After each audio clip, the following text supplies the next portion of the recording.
is on an individual basis. Listeners should not consider today's discussion as a recommendation for any investment and should carefully evaluate before investing. This is your Real Estate Today on News Talk 1110 WBT. Hello, friends, and welcome to the show, Your Real Estate Today. I don't know about you, but when I got up this morning, I was like sprung out of bed and I'm like ready to go. Now, am I heavily caffeinated? Yes. Am I usually heavily caffeinated? Yes. But that's not the excuse. You know why?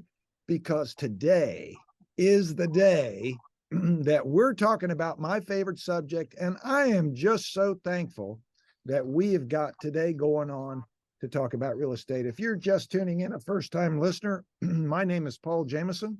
I'm the owner of the Jamison Real Estate Companies, Realty, Property Management, and Property Investments.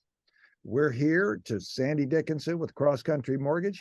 Coming up in the rest of the show after this segment will be Preston Sandlin with Home Inspection Carolina. Excited to talk to him.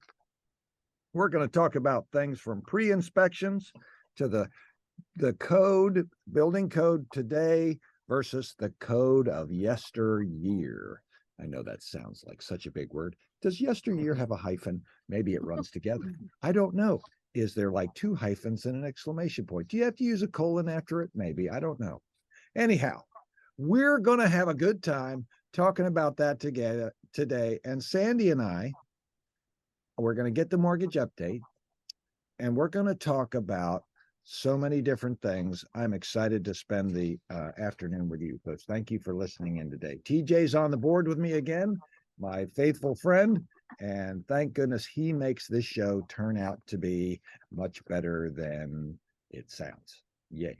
Like that very much. All right. Now, I learn something every week. I learn something every day. Typically, I learn something, more than one thing every day. But I would like to share this. Do you all know what the definition of quiet money is?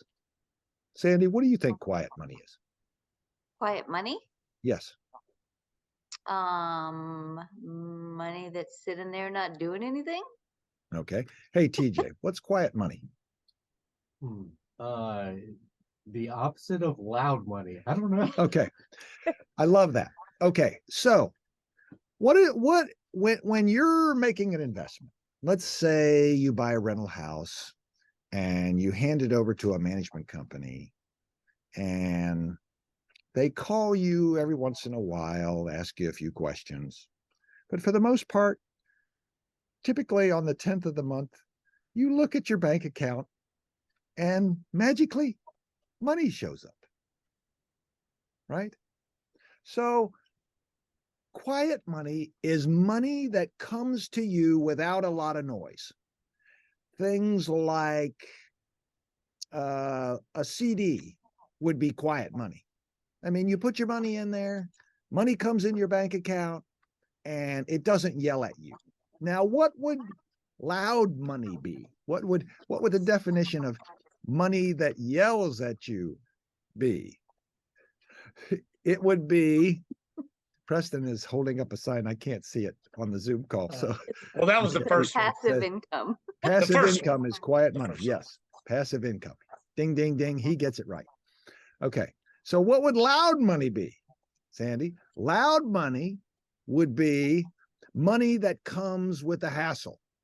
Like, oh, Preston is holding up another sign. Born what? Like burn calories? Yeah, burn. You got to burn calories to get it. All right. So loud money would be things that are a hassle to earn. Sometimes a job can be called loud money, right? That can be called really loud money. Sometimes that's screaming money. If it's TJ having to put up with me, I imagine that's just like honking loud money. No comment. Yeah, exactly. Flipping cars is loud money. Flipping houses is loud money, right? It requires a tremendous amount of effort. So money that comes with a tremendous amount of effort tremendous amount of hassle and a tremendous amount of risk is called loud money. All right. But quiet money is what we like. Right.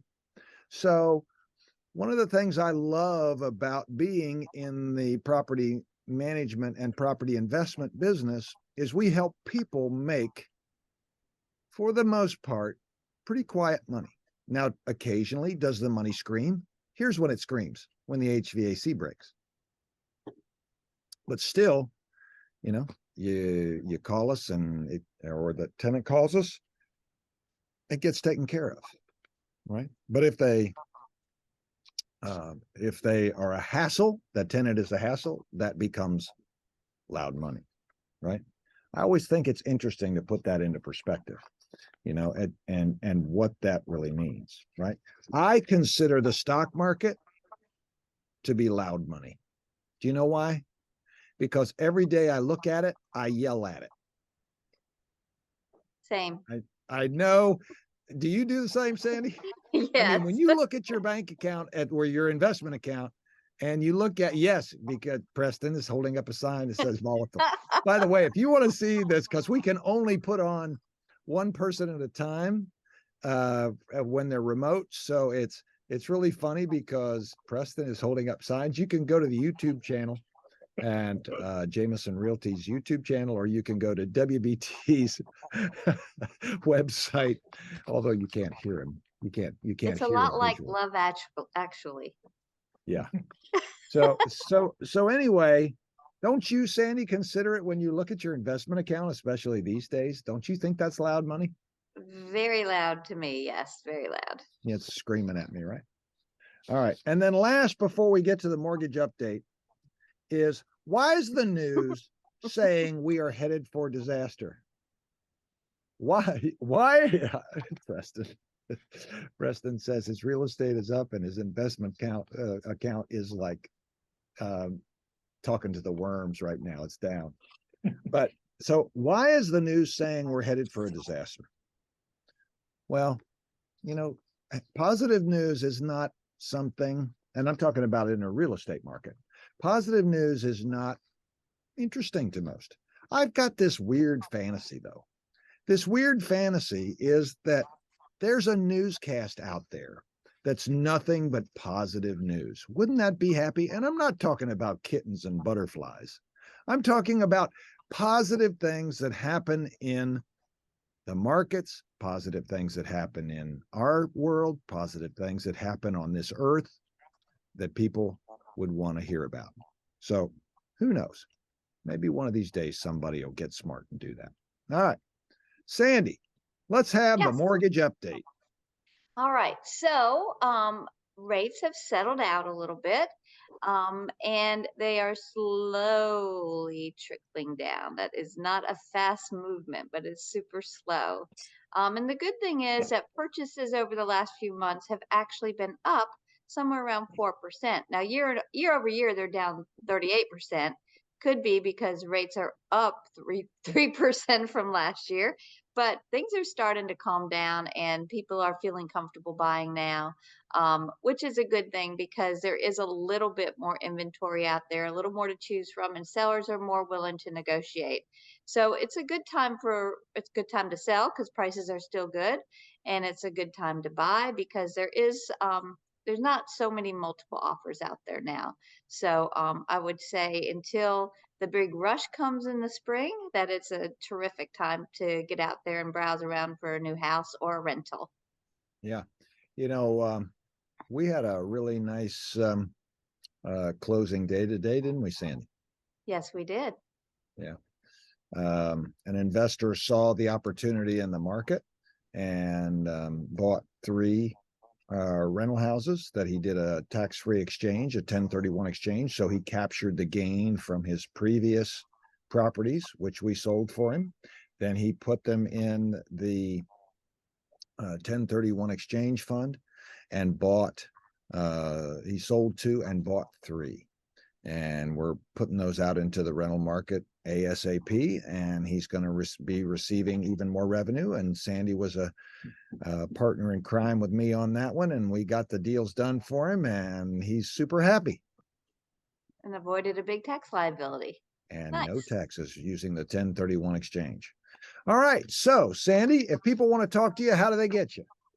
They call my cell at 704-577-0144. 704-577-0144. Sandy Dickinson, Cross Country Mortgage. Thank you. And I'm Paul Jamison, and coming up with Preston Sandlin, pre-inspections. Why, oh, why would someone do that? Well, we're going to find out more. We'll be right back to Show Your Real Estate Today here on News Talk 1110 99.3 WBT.